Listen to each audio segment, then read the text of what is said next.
بسم اللہ الرحمن الرحیم۔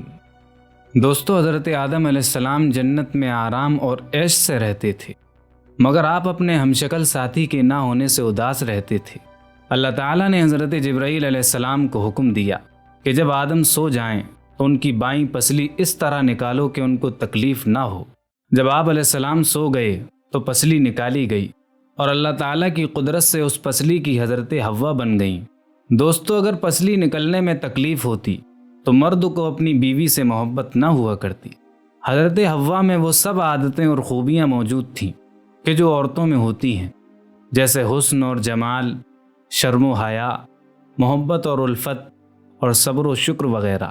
حضرت حوا علیہ السلام کو جنتی لباس پہنا کر اور خوب سجا کر حضرت آدم علیہ السلام کے تخت پر بٹھا دیا، اور اسی وقت حضرت آدم علیہ السلام بھی جاگ گئے۔ آپ علیہ السلام حضرت حوا کو دیکھ کر بہت خوش ہوئے اور محبت کے جوش میں چاہا کہ ان سے لپٹ جائیں۔ اللہ تعالیٰ نے فرمایا، اے آدم، بنا نکاح کیے ان کو ہاتھ نہ لگانا۔ پھر آپ نے نکاح کے لیے عرض کیا۔ اللہ تعالیٰ نے خطبہ پڑھا اور فرشتے گواہ ہوئے اور ان دونوں کا نکاح ہو گیا۔ حضرت آدم علیہ السلام نے اللہ تعالیٰ کا ان الفاظ میں شکر ادا کیا، سبحان اللہ والحمد للہ ولا الہ الا اللہ واللہ اکبر ولا حول ولا قوت الا باللہ العلی العظیم۔ پھر اللہ تعالیٰ کا حکم ہوا، اے آدم، تم اور تمہاری بیوی حوا دونوں جنت میں آرام سے رہو اور جو چاہو کھاؤ پیو، مگر اس پیڑ کا پھل مت کھانا، اور سن لو، شیطان تمہارا کھلا ہوا دشمن ہے، تم بھی اس کو دشمن سمجھو، اس کے دھوکے میں نہ آنا۔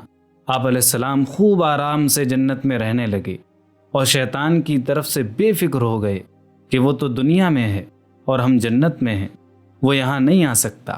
ادھر شیطان نے اس بات پر کمر باندھ رکھی تھی کہ آدم سے نافرمانی کرا کہ ان کو بھی جنت سے نکلوا دوں گا۔ اس نے جنت میں جانے کی تدبیر کی۔ شیطان اللہ تعالیٰ کے 3 نام جانتا تھا، ان کو پڑھ کر آسمانوں کو طے کرتا ہوا جنت کے قریب بیٹھ گیا، اور پھر وہ نام پڑھنے شروع کیے۔ جنت کی دیوار پر مور بیٹھا تھا۔ اس نے پوچھا، تو کون ہے؟ شیطان نے کہا، فرشتہ ہوں اور جنت میں جانا چاہتا ہوں، اور جنت کے دروازے بند ہیں۔ اگر تم مجھے کسی طرح جنت میں لے جاؤ تو میں تمہیں اس کا وظیفہ بتا دوں گا جس کے پڑھنے سے یہ 3 باتیں تجھے حاصل ہوں گی۔ تو کبھی بوڑھا نہیں ہوگا، ہمیشہ زندہ رہے گا اور ہمیشہ جنت میں ہی رہے گا۔ مور نے کہا کہ آدم کی وجہ سے کوئی جنت میں نہیں جا سکتا، اور مور نے یہ سب باتیں سانپ کو سنائیں۔ سانپ نے لالچ میں آ کر جنت سے باہر اپنا سر نکالا اور شیطان سے کہا کہ وہ وظیفہ مجھے بتا دے، میں تجھے جنت میں لے جاؤں گا۔ شیطان نے کہا، پہلے مجھے جنت میں پہنچا دے، پھر بتاؤں گا۔ سانپ نے اپنا منہ کھولا، شیطان جھٹ پٹ اس کے منہ میں گھس گیا اور جنت میں پہنچ گیا۔ مور اور سانپ سے پھر بات ہی نہ کی اور جنت میں ایک طرف بیٹھ کر رونے پیٹنے لگا۔ حضرت حوا نے پوچھا، تو کون ہے اور تو کیوں روتا ہے؟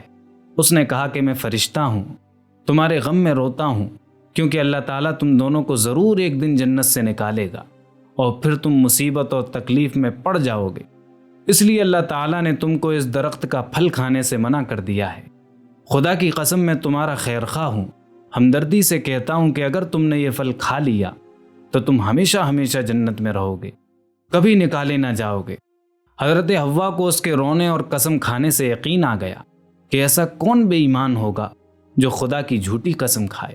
مکر کا رونا، جھوٹ بولنا، دھوکہ دینا، جھوٹی قسم کھانا اور وعدہ خلافی کرنا، کینہ کپٹ رکھنا، یعنی جب موقع ملے گا بدلہ لے لوں گا، اور دوسرے کو اجاڑنا، اللہ تعالیٰ سے نہ ڈرنا اور حکم نہ ماننا، ہٹ دھرمی اور ضد کرنا، یہ سب گناہ سب سے پہلے شیطان ہی نے کیے۔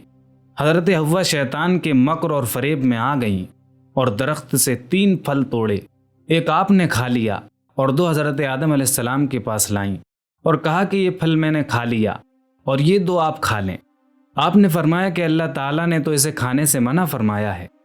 کہا، یہ فرشتہ خدا کی قسم کھاتا ہے اور ہمارے غم میں روتا ہے، اس سے زیادہ غمخوار کون ہوگا؟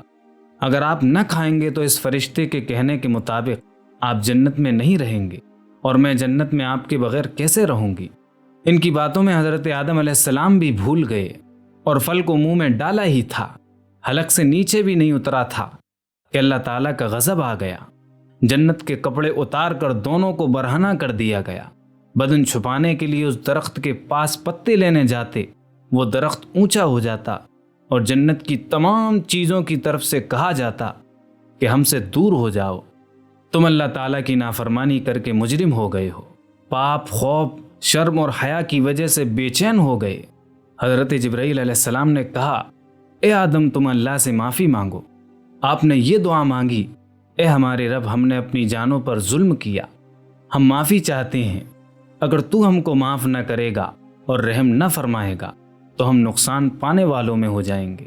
حکم ہوا اے آدم، ہم نے تم کو منع کیا تھا کہ اس درخت کا پھل نہ کھانا، اور یہ بھی بتا دیا تھا کہ شیطان تمہارا کھلا دشمن ہے، اس کے دھوکے میں نہ آنا۔ اب اس نافرمانی کی سزا یہ ہے کہ تم دونوں جنت سے نکلو اور دنیا میں جاؤ۔ حضرت جبرائیل علیہ السلام کو حکم ہوا کہ آدم اور حوا، مور اور سانپ اور شیطان کو جنت سے نکال کر دنیا میں ڈال دو۔ حضرت جبرائیل علیہ السلام نے اسی وقت سب کو جنت سے نکالا۔